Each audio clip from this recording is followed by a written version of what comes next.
Thank you. So I'm Anamika, and I'm standing in for Ashish today to welcome all of you into this session that is hosted by the Mindful community. And as Ashish would say, the highest in me bows to the highest in you. That's how we always start our Mindful community sessions. So Mindful community is a community of by the professionals, for the professionals who are interested in living consciously. And I have been a part of this community for, I think, more than 2 years now. And every Saturday, we have these lovely sessions hosted by some person sharing their knowledge with the rest of the community. And today we have Mr.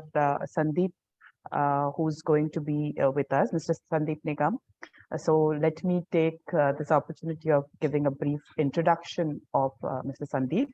Mr. Sandeep is a yoga teacher, mindfulness coach, and a professional with 28 years of varied experience in the information technology and engineering sector, having worked for reputed organizations like Adobe Systems and Tata Steel. He's an engineer from IIT Kanpur, and he did his master's from IIT Bombay. And what Mr. Sandeep teaches is based on his very own experience of healing his mind and body. He turned to yoga and the Vedant not because of any spiritual calling, but to essentially anchor his life. And he battled clinical depression for over 10 years. So the teachings, the practices, which are verily the science of the mind, helped him to heal himself and resurrect his life. So a similar journey like yours, Mr. Sandeep, with a different illness for me. Yeah. So Mr. Sandeep teaches and disseminates his knowledge of yoga to over 6,000 members in his social group. And apart from India, these people are based in the US and several other countries. So Mr. Sandeep, over to you. Please take over and yeah. Thank you very much, Anamika ji, and the entire mindful community of such lovely people who have come together for a purpose and a cause to help themselves and to heal the others. And it's been a pleasure to be associated with Ashish and all of you. And yeah, as you could understand that the mind is basically the root cause of all our problems. We all know it very well. And when the mind heals, everything heals. In the last session, what we essentially introduced was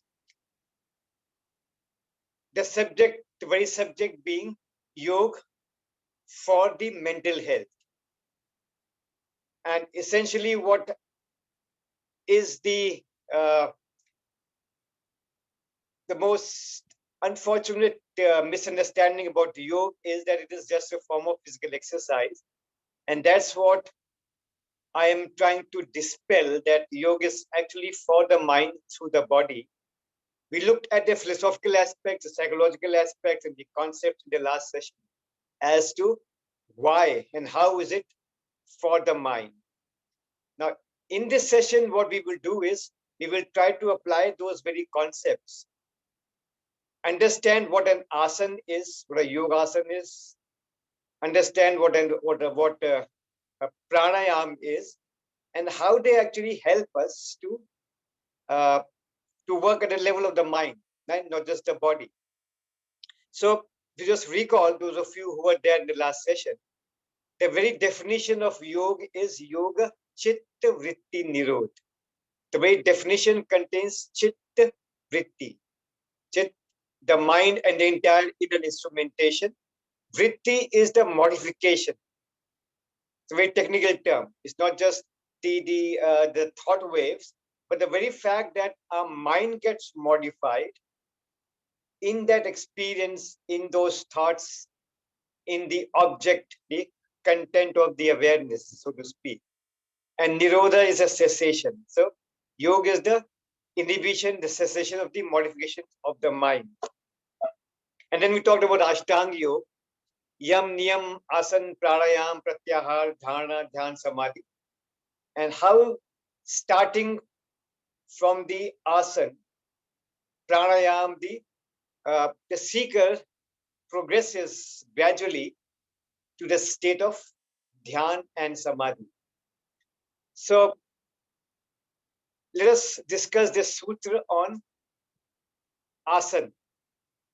So in fact, when I was introduced to this Yoga Sutras, Patanjali Yoga Sutras, Maharishi Patanjali, in fact, so I was actually very happy that no, I will in this particular treatise on philosophy or this particular scripture, Maharishi Patanjali would have given a list of all the good asanas which one can practice uh, which one can actually regularly practice.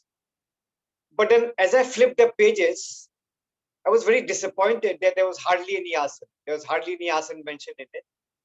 And then I was just left wondering if this scripture doesn't contain any asana and as yoga is about asana, then what exactly is this about? It's only when I started to learn from it, I started to understand the subtle nuances, very subtle nuances of their teachings. I now understand how deep those teachings are, how profound and precise. And what I mean by precise, you see, for example, if I were to ask you to write 2 or 3 pages about something, because it will take some time and you can just keep on writing. We have all, most of us are working professionals, having worked in professional organizations, and their brevity is the key. No one has time for looking into your detailed notes. So your boss will tell you, oh, this is very long. I can't read 3 or 3 pages. I want a summary of 1 page. You know,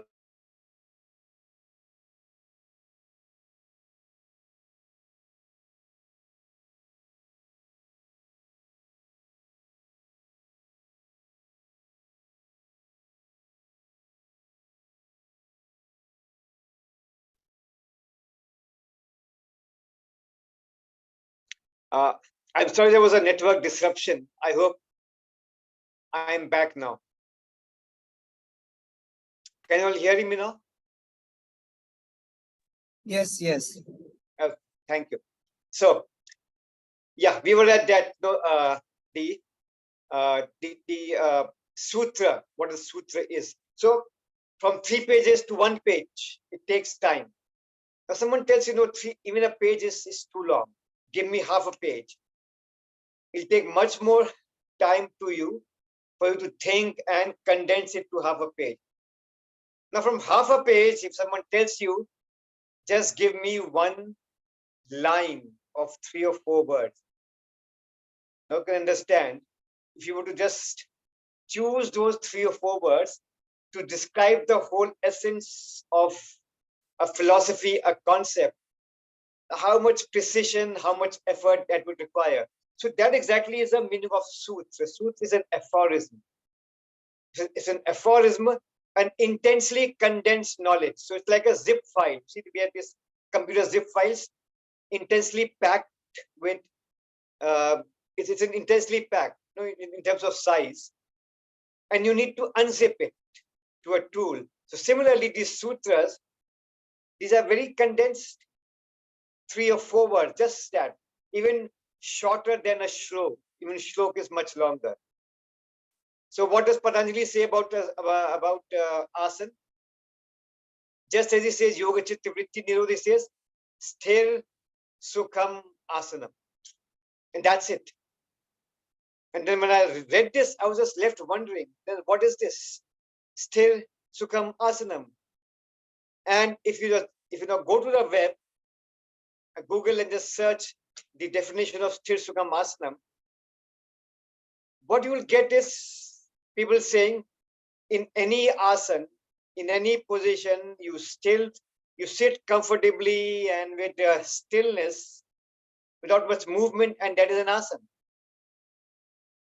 Now, those of you who, and of course, this all of you have been into this mindfulness, you know about the mind. You would wonder it can't be so shallow, right? Sitting in any asana, सुखपूर्वक सुखपूर्वक आप स्थिरता से किसी भी आसन में बैठ जाएं, किसी भी पोजीशन में बैठ जाए, वो आसन हो जाता है. That can't be an asana, can't be so shallow, isn't it? It has got to have a very deep essence. And the clue to this, to that deep essence is provided in the next sutra. What does this say? Prayatna. Again, 4 words. It says prayatna, shathalya, ananta samapatti bhaya. A very profound, a very deep sutra. What does it say? The first word is prayatna. Prayatna means effort. Then Patanjali says shathalya. But the shathalya is very, very important. Shathalya means that first you make effort, then you relinquish the effort. That is important. Because if you go into an asana, if you go into the asana, let's say we'll just practice the simple posture. Let's say I just lift my hands and I keep on moving. This is a stretching, this is an exercise. I have to be still. I let go of the movement. Stillness, tirtha. And then what he says is something amazing. He says, Ananta Samapatti Bhaya. We know what Ananta is, without a beginning, without the end. And one that is bigger, without a beginning and without the end, is infinity. Samapatti Bhaya means literally to meditate, to unite, to bring together, to meditate. So what he essentially says is, what Maharshi Patanjali is saying is, meditating on the infinity, rather realizing the infinity that thou art. So in essence, what Maharshi Patanjali says, that in the asana, you meditate, and that too in the highest state of meditation, Ananta Samapatti Bhaya. It's not just a casual definition of Sthir Sukham Asanam. Now, if you connect Sthir Sukham Asanam with this, this is sutra number, Sthir Sukham Asanam, I think is sutra number 46 in the second chapter, and this is sutra number 47. Then this starts to make sense. And what is it? What sense does it make? That the sthirta which Patanjali is talking about, it is this stillness. This is the stillness that he's talking about. Not just a casual stillness कि हम किसी भी आसन में स्थिरता पूर्वक बैठ गए वो आसन हो गया. No. And this stillness is bliss. This is how I look at it. This stillness is bliss. And what is asana? Asana literally means to be established. You see, asanam is not saying sthir sukham vyayam. He's not saying that. He says asan. You know, asan, as a asan mein baithe hue, you're established in it. So you're established in that state. You're established in your own self. That pure awareness, pure consciousness, satya chit anand, as Vedanta says. That is what an asana is, right? And not just a casual definition. Now, let us just look at what, just let us get a small flavor of it. So what we will do is, I'll just show you what we will do, nothing very complex. So sitting as you are, please place your, just look at me first and then you can do it. Just place your palms on your knees, and as you place the palms on your knees, draw the energy and straighten your chest, straighten your back. And then lift your hands. Now, you don't just lift the hands casually like this. You lift your hands Imagine that you're standing on the top of a cliff. What do? You expand your hands, expand your chest. What I say is expand horizontally and extend vertically. The palms, pardon me, the palms facing inward.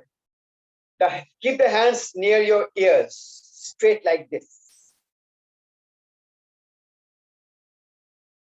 And then you relinquish all the effort. Stiram, that's stiram. You may close your eyes. Now, when you are in this state,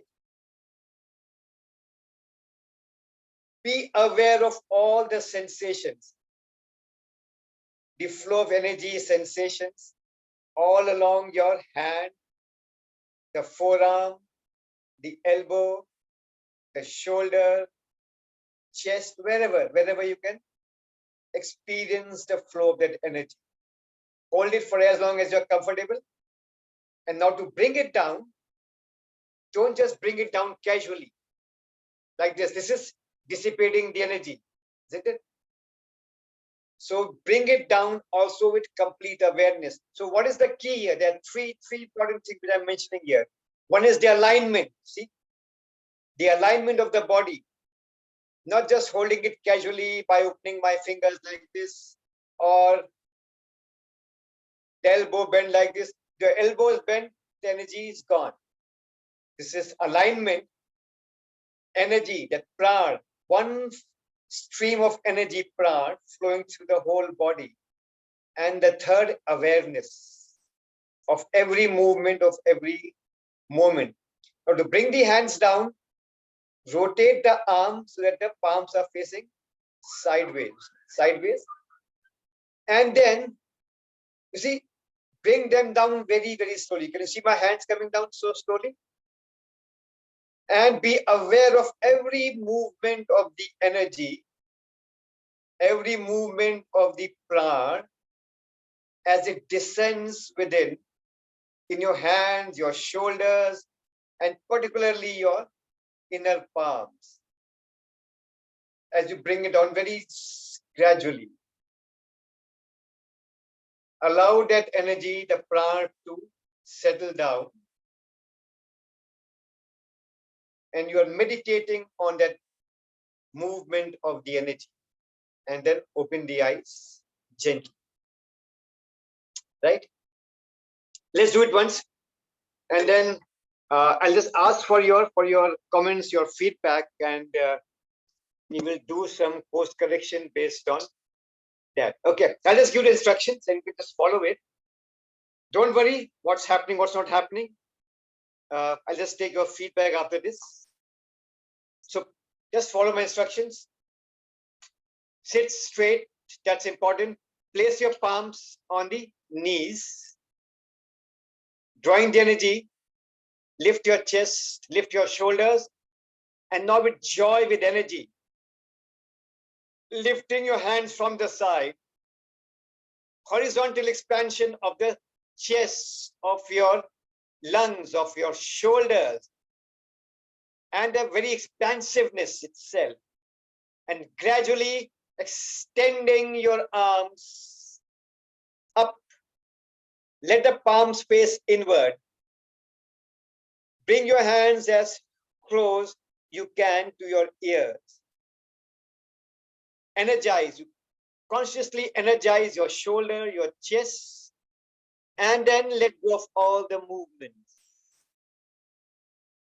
Let go of all the movements. Still, sthirta. Be still, be aware. That's what sthiram sukham asanam. And as you hold the hands as far as you're comfortable, you can bring it down whenever you have to. Be aware of all the sensations, the energy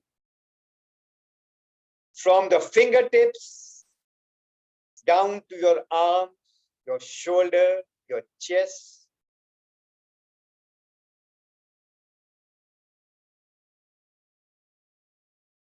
Every sensation, every movement, every moment in the awareness. Sthiram.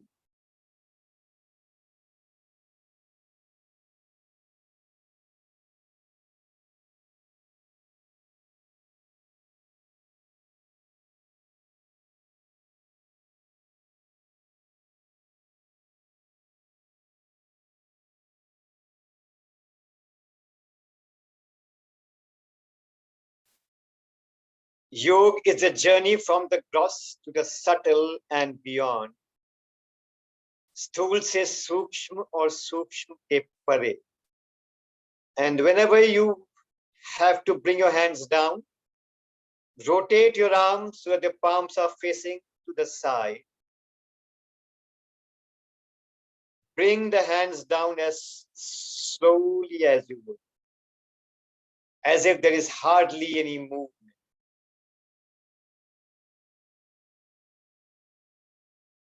And the awareness of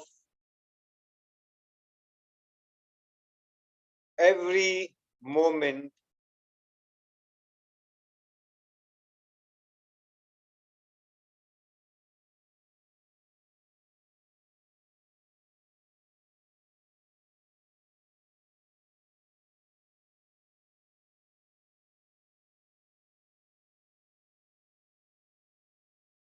as it harmonizes, settles down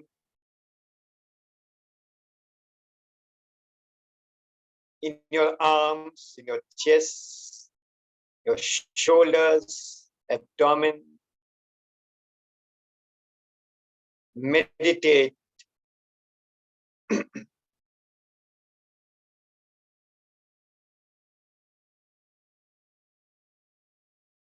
You can keep the eyes closed for a few moments.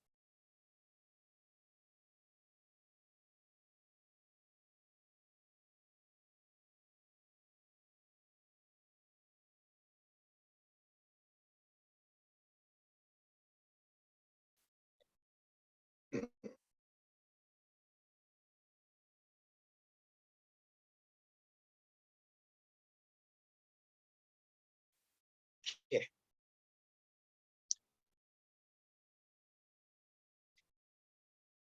Now, if you have done it, now just like to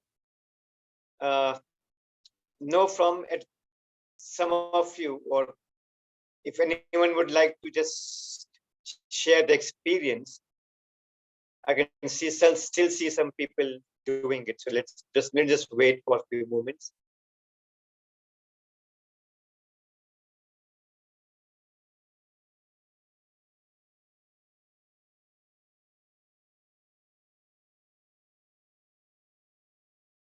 Let the energy harmonize, settle down.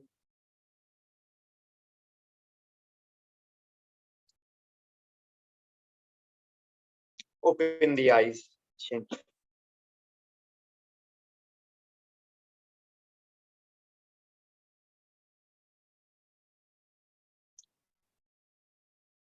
Okay. So group captain Hegde, how was the experience? And how different is it from just a mere exercise?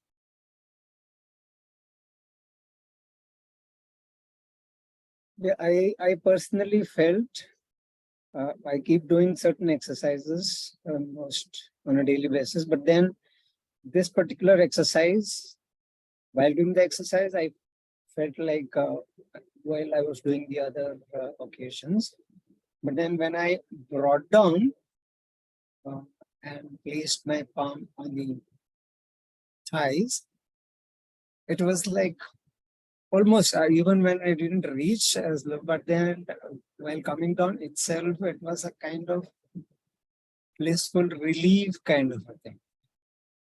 The whole body felt so light, so light. So that was meditation, right? Yes, it was the exact probably form of meditation. Thank you so much. Yeah, that's what I was telling. So it is meditation. It is meditation, and all that we did was to be aware. So we have done this, we do keep all this time. And in fact, the first thing which I tell my students is to stop using the word exercise. Yoga is not an exercise. It's the asana. Asana literally, as I said, means being established in it. Exercise is stretching.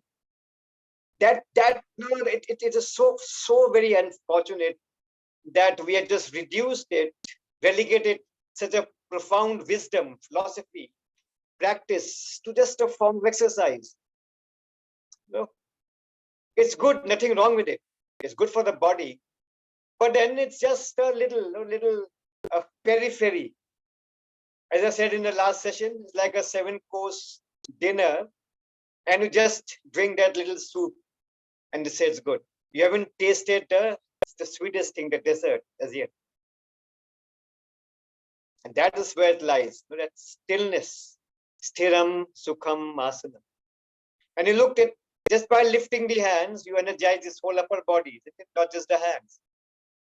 The hands, the chest, the lungs, the abdomen, the whole of the back. So, alignment, energy, and awareness. And what we did was just a lifting of the hands. So that has been my own learning, as no. So what I was doing here, so how I describe this is the practice of yoga, consciousness of Vedanta, Aham Brahmasmi, that pure awareness which I am, pure consciousness. Sandeep ji, sorry for interruption. I think Hassan also would like to express something. Oh, okay. Yeah, Hassan, please go ahead. I agree. The experience was amazing. Only the thing is that when we were keeping hand on the top, the pain was feeling that the pain was very high. And the moment you get down the hand down, you feel so relaxed and you feel so enjoyment. You know, I mean, it was like magnetic force was coming down when it's coming. So that was the really very good part. But when you were holding the hand on the top, it was like a continuous pain was there. Yeah. Just, pain. If you just what I tell my students is, you just change that pain to energy. Now see a difference? Yeah, of course. See, if we haven't done it for so long, if we haven't used that part of the body, of course, there will be some pain, right? So you do it gradually. You don't have to torture your body. You do it gradually, right? You hold it. But the fact you would have noticed is that if I just ask you that hold your hands, you wouldn't have been able to hold it for more than a few seconds, right? But just being in that state of awareness, I just transformed it into an asana. Even though it was pain was there, yet you held on to it. So there was something more to it than just an exercise, right? There's an exercise. And of course, do it gradually. Gradually, it happens. See, I have my students, there's one gentleman, he's in 73 years old. He has had a bypass surgery, he has a liver replacement surgery, liver replacement. He's gone through all that. Initially, he used to have, and this is just lifting the hands. This is when I do talasana by lifting the heels also. So now he is there. He keeps it there for several minutes at this age. So it's just by practice you get better and better. And as you said, what you just got was the flavor of it. And you see, it just takes you right within. Yeah. Okay. Thank you for your. Sandeep ji, if the time permits, can I clarify a couple of things here? I have some time is all yours. Time is all yours. Yeah, like Hassan ji said, yes, when we were holding like this, there was pain, but then pain was there till such time I was stretching it, and do I have to keep on stretching my arms throughout the time period? No. Or just see that is what sthiram is. Okay. what does that sutra say? Prayatna. So I stretch it, I make all the effort, and then shatalya, relinquish the further effort. Yes, you can make minor adjustments, but sthiram, because it's only when you reach that state of stillness, the awareness comes to the fore, isn't it? Correct. We don't see, we are used to paying attention to movement. We have been moving, the mind has been moving all the time. Next. This is the whole core of mindfulness, isn't it?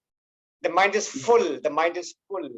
We want to keep the mind full. We need to release that, so that the awareness is full, not the mind. Just hold this awareness. And it's only when it becomes still that awareness comes to the fore. See that? So that's why I call. Yeah. Sorry, if I have understood correctly, now the moment we take it up and stretch, and the palms facing each other, now at that stage we don't stretch. You just become still and kind of don't stretch it. Don't pay a lot of. Don't keep on moving. Yeah, don't keep on moving. Just be still. And then keep observing from the tip of your fingers till the probably toes. Yeah. Aware. Yeah. Thank you.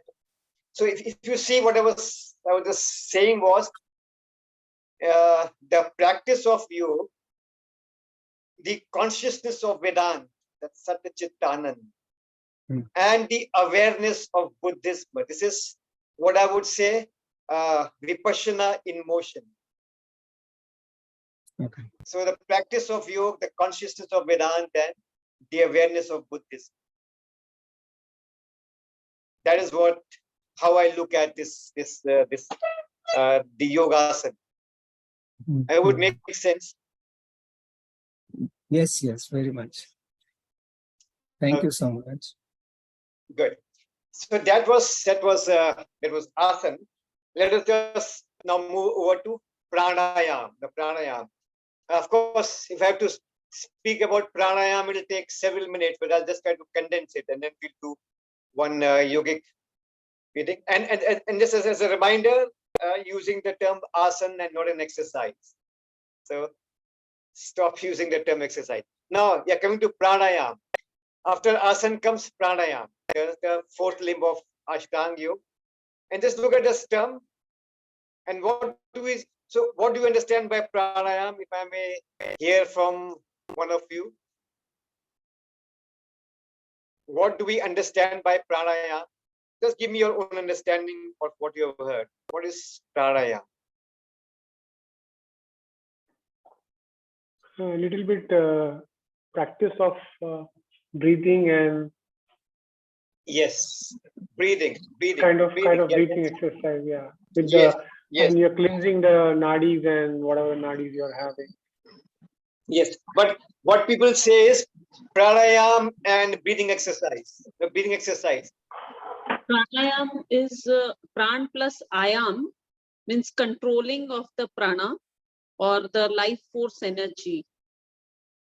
Controlling meaning regulation of the you can't control it. It's a regulation, it's an expansion, it's the harmonization. It is very subtle movement. It's subtler than the body. Right. Yeah, so may I have your name, please? She is Dr. Preeti Lath. Dr. Preeti. Okay, Dr. Preeti, yeah, thank you. So when Swami Vivekananda introduced pranayama, by the way, Swami Vivekananda, we think of him only as a Vedantin, but in fact, he was the first one who introduced the subject of yoga in its philosophy. There is also a commentary by him, Patanjali Yoga Sutra. That was perhaps the first book, I think, perhaps, which he didn't write it. The commentary was taken by one of his American disciples, and then they compiled it. And that was way back in 1890s. So when Swamiji talks about pranayama, the first thing which he says is, and this is something which he said 130 years ago, unfortunately, we haven't understood it till now, and we keep on saying pranayama and breathing exercise. So the first thing Swami Vivekananda said was, pranayama is not a breathing exercise. Then he goes on to qualify, it has very little to do with breath, if anything. And these are his exact words. Breath is the grossest manifestation of the prana, and breath is one of the ways to get to that prana. See, this is what the definition of pranayama is. Now, let us just try to understand what is he saying. Let's ask you a question. Just observe your breathing. Just observe your breathing. What enables the breathing? If you were to just look at your breathing, what enables the breathing? Is the breathing enabled? Yes, it is happening in an autonomic manner. But what is enabling the breathing? Just look at what is enabling the breathing. For the breathing to happen, the lungs have to expand, right? Isn't it? The lungs have to expand. And how does the how do the lungs expand? The lungs expand when this diaphragm, which is between the lungs and the abdomen, contracts. This diaphragm is a muscle which contracts, and as it contracts, it creates the space in the thoracic cavity for the lungs to expand. Now, for the diaphragm to contract, a signal comes from phrenic nerve, which is in the C3, C5 region, cervical region. Now, if you see the whole process through which breathing happens, it is through and through movement of the prana. You see this? So from the grossest movement, what we experience is the gross movement of the breath. So from the grossest movement of the lungs, the movement of the lungs is the grossest that you experience after or beyond the breath. The subtler than the movement of the lungs is the movement of this diaphragm. You can actually feel it little. And subtlest is the signal coming from the phrenic nerve, which you can't even feel. So from the grossest movement to the subtlest, it is the movement in prana. You see? So it is this prana which is enabling the breath. Okay. Now I will for short of time, but the next question would arise, how do you define then? Because how do you define this whole process of pranayama through the breath? So I don't know if I'll have time to talk about it, because it'll take some time. It's a subtle thing to explain. But what we will do is, we will do a yogic breathing. We'll do a yogic breathing. And whatever I just described, we will do with the awareness of that. So what I'll just ask you all is, just do a deep breathing on your own as you normally would. Just do the deep breathing as you normally would. And then we will look at its subtle nuances. Just please do it the way you normally would. Oh, this Zoom is...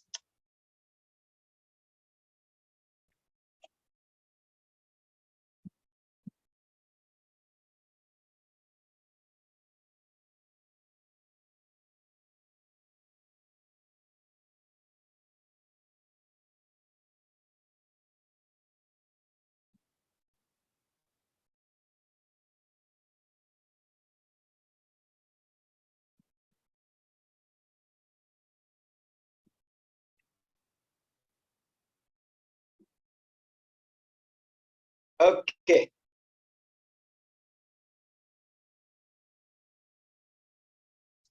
Fine. Now,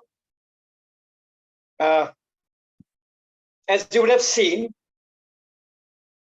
when we are doing this deep breathing, we are doing it as a physical exercise, right? The physical exercise. Now we will do it with more awareness and see how that works. So what we will do is, consider your lungs as this bottle is, the lower part, the middle, and then the upper part, right? So as you inhale, do it with the awareness, just as we when we stretched our hand, we were aware of the energy and all its movement. You do it with the awareness of the lungs, the lower part of the lungs getting filled up first as you breathe in, then the upper part gradually up, and then, the middle part, the intercostal region. This is the abdominal region down below, then the intercostal region up here, and then the clavicular region. Right? And when you're exhaling, don't just exhale casually. Exhale with the same awareness from the top to the middle and then to the bottom. So as you inhale, you energize, lift. And as you exhale, harmonize gradually. And not just the breath, but this whole body, you see, the abdomen, then the intercostal region, the ribs, and the chest. And if I may say, the mind as well. So with the expansion of the body progressively, the lungs, the breath, and the mind. Similarly, when I'm exhaling, harmonizing from top to bottom. Right? Now let me ask you one question. When we inhale, we energize. When we exhale, we harmonize. Now in between, when I'm holding the breath, what is that I'm aware of? What is that state? When I hold the breath, what is that state? Can someone just share? What am I aware of in that interlude, in that moment?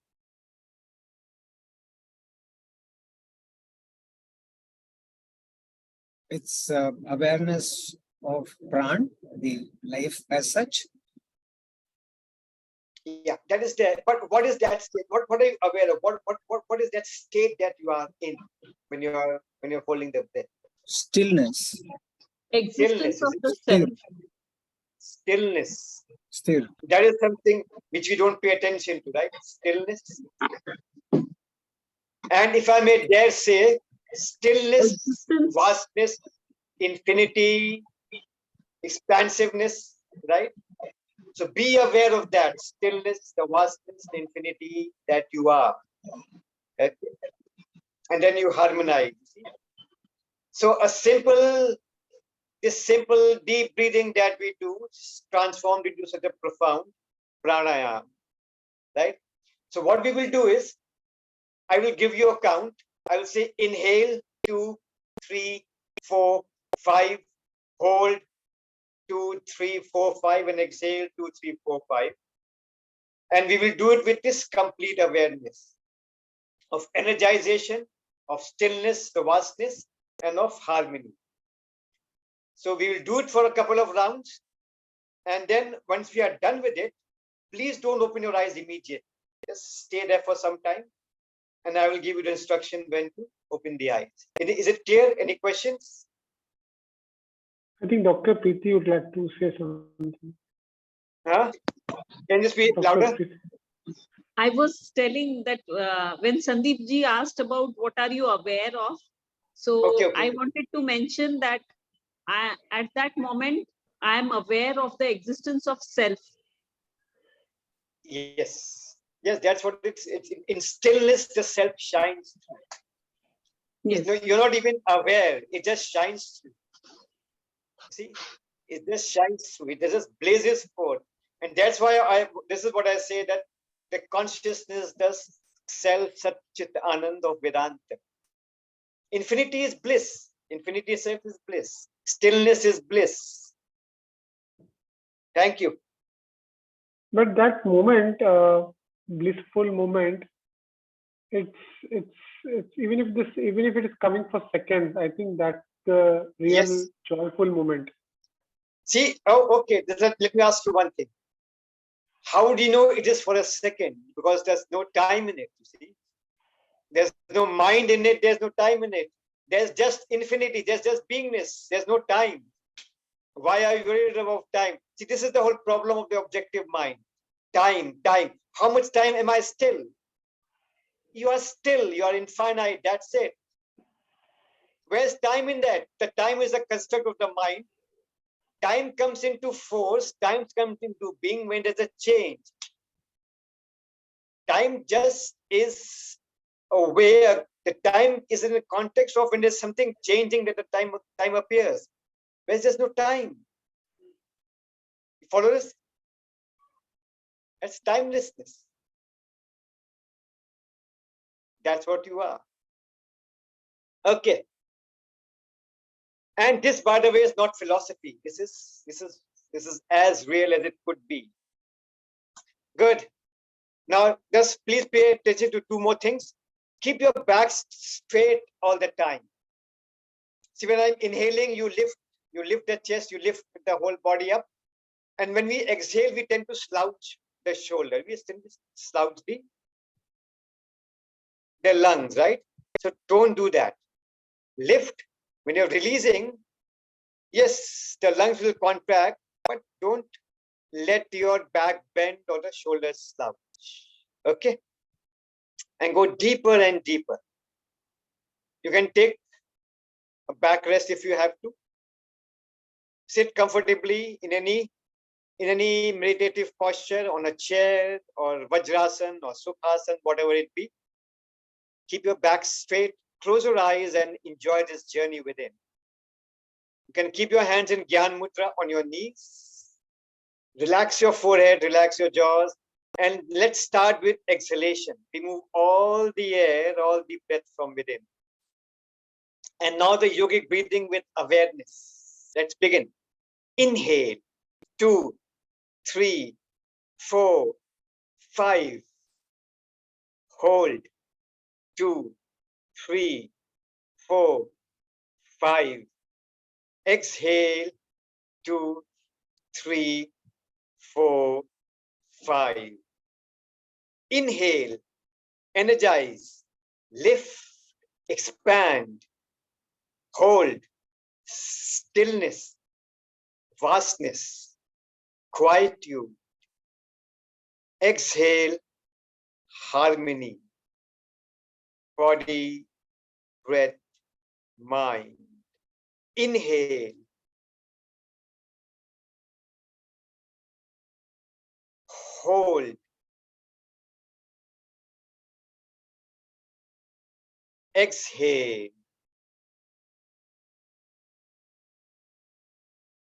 Inhale, 2, 3, 4, 5. Hold, 2, 3, 4, 5. Exhale, 2, 3, 4, 5. Inhale, expand, energize, lift, hold, quietude. Exhale, harmonize. Let's do some rounds on our own with awareness of every movement, every moment, expanding, energizing as you lift. In stillness, you visit eternity, infinity, the self. Exhale, harmonizing. Going deeper and deeper within. With each breath,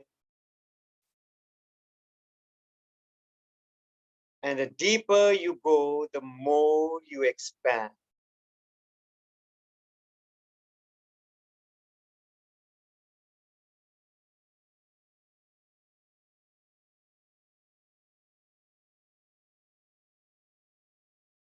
Let's do one last round. Inhale and expand as much as you can, lifting. Hold with absolute stillness, vastness, Sat Chit Anand. Exhaling as gently as you would, as if there is hardly any movement in the body, in the breath, in the mind. Please keep the eyes closed for a few moments. Sthiram, Sukham, Asanam. This stillness in the body, stillness in the prana, stillness in the mind.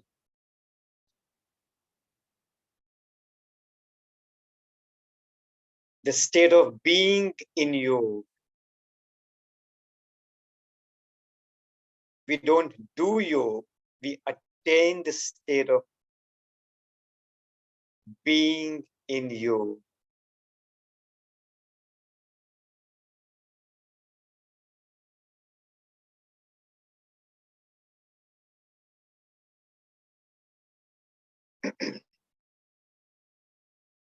Om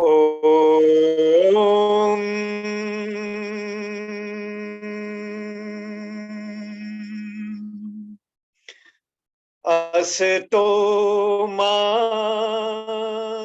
Sadgamaya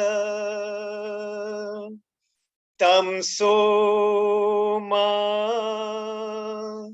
Jyotirgamaya Mrityorma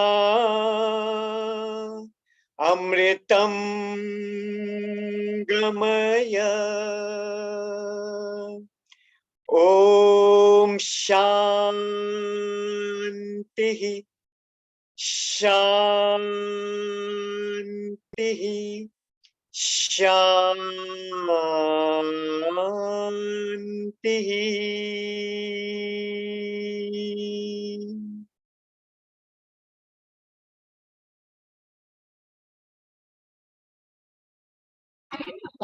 Thank you so much, Mr. Sandeep. It was beautiful. I just wanted to ask something. Anybody knows why we said Shanti 3 times? Anybody? The significance of that? Something I know, so I just like to share with people. Right? So the first Shanti is for Adi Devic things, no acts of God, which we have no control over. The second one is for Adi Bhautik, that means the sounds around us, the cars, the fan, people around us. And finally, Shanti Adhyatmik, for the inner peace that we have. So thank you everybody for joining in.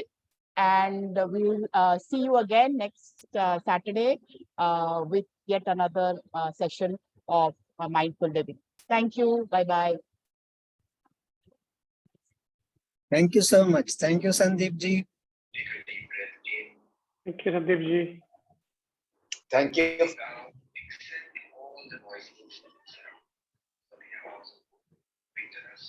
Thank you, Sandeep ji. Thank you, Sandeep ji. It was really wonderful. Thank you. Thank you. Thank you.